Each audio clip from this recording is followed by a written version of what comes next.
There is no way we can allow the system to collapse while we are watching as mature people.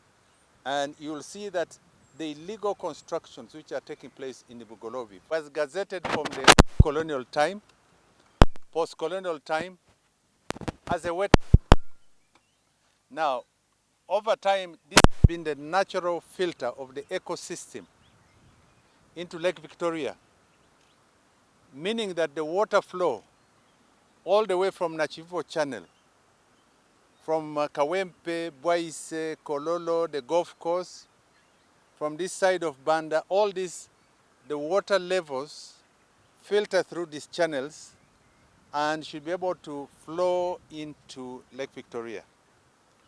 As you know, initially Kampala was a city of 7 hills.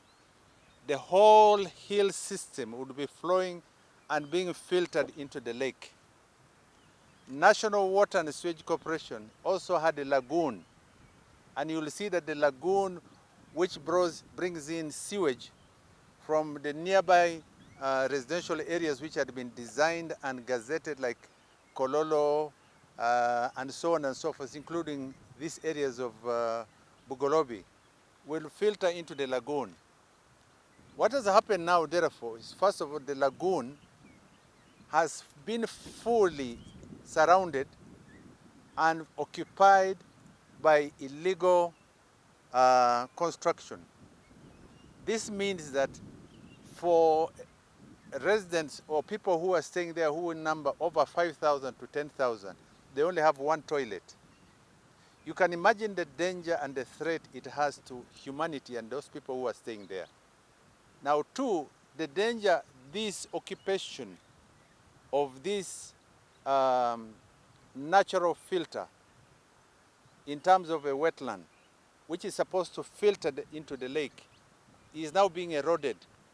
It means that the other water flows will take in, first of all, Kavera, the polythene, and all this dirt, oil and so on, into the lake. That is a killer for the lake. Two, the natural filter here, which is supposed to filter all these other uncertainties, is now being destroyed. Because you find that people, through the corruption in Kampala City Council and some of these other areas and Ministry of Lands, have issued titles so that you have somebody who has a title on a wetland. Now, this is extremely very dangerous for the country and for the city. And that's why we have said that we have come together as Bugolobi Homeowners and Tenants Association, which we have formed to ensure that we first of all protect the interest of the country, the wetland. Number two, we will collaborate with Kampala City Council to see that the dangers of the decapitation of this natural ecosystem is protected. Then number three is that we want to see that security, for example, the lights in these environs of Bugolobi ward, the street naming, repair of the roads. We will collaborate with Kampala City Council because we have come together and we want to ensure that this area improves. There is no way we can allow the system to collapse while we are watching as mature people. And you'll see that the illegal constructions which are taking place in the Bugolobi, for example, if you look at Bandali Rise, it's now become fully a nightclub, disco area. Fine. But the question is, who causes this? The legal issues of licenses, which is against the norm, because this is a residential area. When was it de-gazetted? You'll also see that high-rise buildings in the middle of areas where people should be protected, like all other residential areas in, for example, Kenya, you have privacy is protected. Now, Bugolobi, the lights are completely off. Most of the areas don't have lights. The roads are properly, you can see that the roads don't even have names. You see that some plots do not even have plot numbers.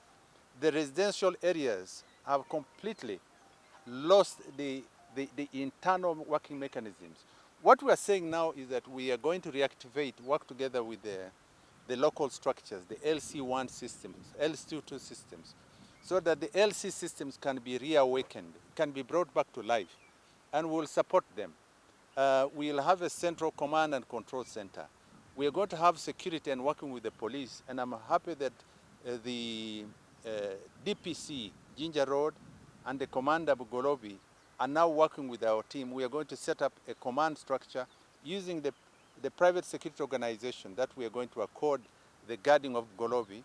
The PSOs will work in conjunction with the police to ensure that all these areas are properly guarded. There is law and order. That is the direction we're trying to move on. And ensuring that we have Keep Bugolobi Clean exercise every month. I want to assure you that the future is bright in collaboration in what we would call Bulungi Bwansi. We think that working together, each resident or each landlord or homeowner will be able to contribute a token, which we'll be able to have, and we have what you call the governing council, and we have an accountant, or what you call secretary for finance. We already registered by the Uganda Registration Bureau. We are together. We are setting up a full structure of what you call the board of trustees, the governing council, and then we're going to have, and we've already appointed an estate manager and one in charge of operations. The token collections on a monthly basis will now help to manage and to operate and to make sure that the organization operates very well and the structure and the systems are in place. This is thinking outside the box to NEMA. And we are going to invite the Minister of Kampala City, who I've been in touch with. I've been in touch with the mayor, the Lord Mayor, Elias Rukwago. We've been in touch with the kcca executive director and the engineers, the mayor and Nakawa division, the RCC. I want to assure you that this collaboration will go a long way. What do we mean?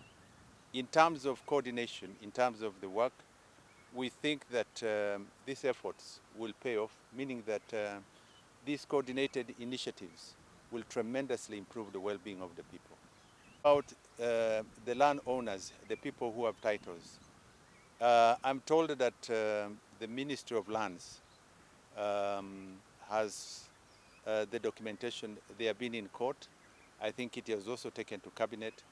I think the matter now needs to be resolved by the highest level, maybe His Excellency the President, because if we don't preserve the wetlands, then we're really in danger as a nation, really danger in a nation. That's what is happening in places like the cutoff on Masaka Road, where you see that the water has taken its direction.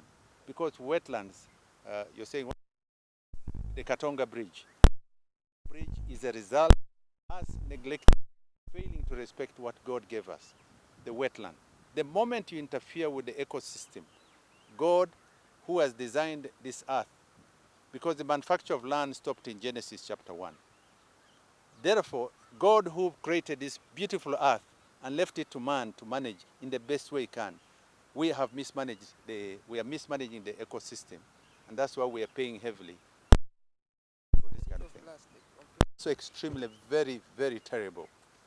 If you go to the flow chart and look at how the water is flowing from Nachivu and so on, the lake is slowly being killed. And the ecosystem of the lake, the fish, which is being covered by the algae and filled, and you see that the top of the lake in some of these areas have now got oil. This will kill the fish, and you'll find that the fish population will go down because some areas will definitely not be fit for the lake. Do not forget, Lake Victoria in its lifespan, if you check on Wikipedia, has dried 2 times ever since God Almighty created planet Earth. So we do not want to lose the lake because it is entire system, feeds many people, especially the demographic gains that we're having in the country. This population needs fish, we need the fresh water, we need to protect this because we are in the middle of the Great Lakes. If we don't protect Lake Victoria, our neighbors, Kenya, Tanzania, Rwanda, and so on, will suffer equally, because the entire Lake Victoria ecosystem is interconnected. And that's why we'll be inviting the Minister of Environment, Honorable Betty Anywa, to come here herself and see, and the Minister of Lands, to see the danger. This is a time bomb for the country, especially for Kampala City Council.